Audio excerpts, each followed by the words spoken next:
he was mostly a parental aspirator. Okay. Silent aspirator.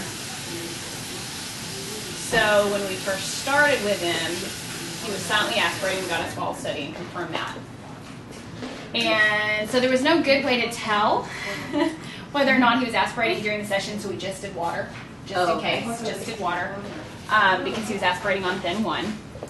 And so after the first round, he seemed to be doing good. He was starting to cough. So that was a great sign. We were telling when he was aspirating. So we took that, ran with it, and then during round 2, he wasn't coughing anymore. And so we got him another swallow study, and he was clear. Yay! He was clear. And Mom was kind of like we have been thickening all of his life. I don't know what to do now. If I don't thicken. Right. He also got really good secretion management after the second round. After the first round, we didn't see a lot of secretion management. Still, he was still drooling. But after his second round, he got a lot better secretion management. And so he's really progressed with that. He has drool every now and then, but for his cognition and abilities, it's relatively normal. He's still in a chewing phase.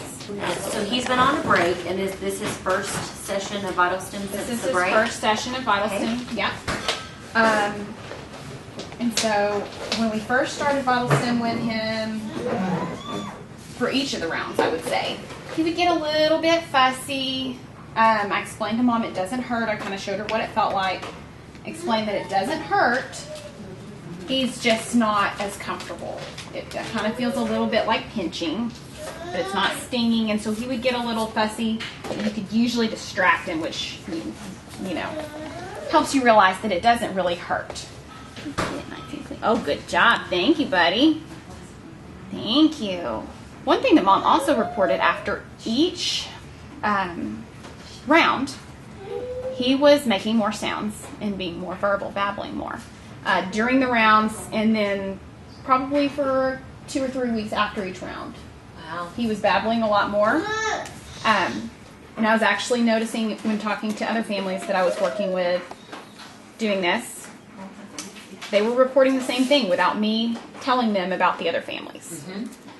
So we're getting a little bit of carryover into the vocal folds. You ready to rip up some magazines? He loves to rip up magazines. So that is his distraction. He likes to drink water out of a sippy cup, so that's what we work on. Get it up under there, and he's very cooperative getting these on. Come on, buddy. Let's get that other tape. Can you get the other tape? All right, there we go. All better. I know, you feel it, buddy. And what level do you put him on? We're going to start him, since he hasn't had it in a while, on about 7.5. Oh, look! Look, Eli! Look! Look, you want to rip? Oh, you want to do it? I know, you feel it. Does it feel kind of funny? What did you have him worked up to at your last round? Say about 18.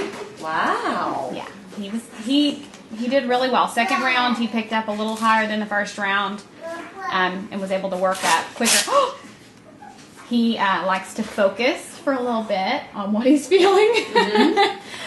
So he doesn't really want to pay attention to toys as much. Oh, look, Eli. Get you out. You want it? Here. Let's chew on something appropriate. Here. There we go. Good boy. He can handle about 7.5 to start out. Some kids, you want to start them off higher because they can't handle the lower ones, but he usually does pretty well with it. Can't have both in your mouth, friend. This is normally his nap time, so he's a little bit sleepy. Yeah. Yeah. Good boy. Look at you go. And a lot of times while he's drinking, I will turn it up while he's drinking until he stops drinking, and then I know that he's struggling too much to drink. So I'll get him to the highest level we can without losing function. Okay. Okay, there we go. Keep going. Good boy. So now we're at about 10.5. Good job. In his last swallow study, was about how long ago? Maybe 6 months ago. And it showed no aspiration. No aspiration. Wow. Yeah, no aspiration. And when we first start, he also does drool a little bit more. He lets a little bit more leak because he's focusing more on what he's feeling. Here we go. Kiss it. We knew that feeding was definitely one of his issues because he was unable to feed on a breast. And even when we went to bottles, he just basically just kind of poured out of the sides. He didn't have that closure on, and he didn't have a good suck. So, I mean, we knew that there was something wrong, with that issue. So they went ahead and did a swallow study, and that's when they put him on thickener, and that was from the very beginning. So on thickener, was he able to suck? Because he was having to pull that thicker fluid through the nipple? It was better. I mean, he still leaked, pretty much throughout, until we got him on straw feeding, which we even went through, I can't remember the lady's name, but Sarah Rosenthal Johnson. yes. Talk tools. We went through the talk tools, different straws that you used. And that was like even when he was in ECI, so it was before he was three. Okay. But so once he was able to suck through a straw, we didn't lose as much, but he still had to have it thickened. He was silently aspirating, but he also tended to have it stuck kind of in that little pocket. He would pull a lot. And even with food, not even just on the swallow study, but in life, you could see that he would, pack it, like a little chipmunk. Yeah. So we knew that he wasn't as aware of what was in his mouth because if you added hot sauce or if you added horseradish or if you added mustard, then the packing wasn't as bad. So, we knew from the beginning it was just kind of the same, everything else that's going on. I guess nurses, after Eli was born, I don't remember him doing with any of the others, but they do tests on the muscles to see how many weeks, the child actually tests out to be. And he was 39 and a half weeks at birth, but he tested out, like 35. And I'm like, no, I know he's 39 and a half weeks, right. So, his muscle structure in general, had issues. So. 3 swallow studies ago, he was at nectar thickening. Okay. Then, a year later, he's at honey. So we actually went backwards, and it was just like, oh my gosh, seriously? It's just... really, do we have to deal with this again? Or we're going backwards. How are you going backwards? So, but then after the VitalStim, that was when we had the next swallow study, and when they said he was clear, it was like, okay, y'all sure? One more time. They tired him out. They tried everything to get him to aspirate. We used his actual cups that he uses because, that's what he uses. Right. So still nothing. Yeah, so... At most, there was trace penetration, which means it just flashed in there and flashed back out. We knew at that point that he doesn't feel the way that we feel. He doesn't react to pain the way that we react to pain. So I figured, if anything, I think he'd like it.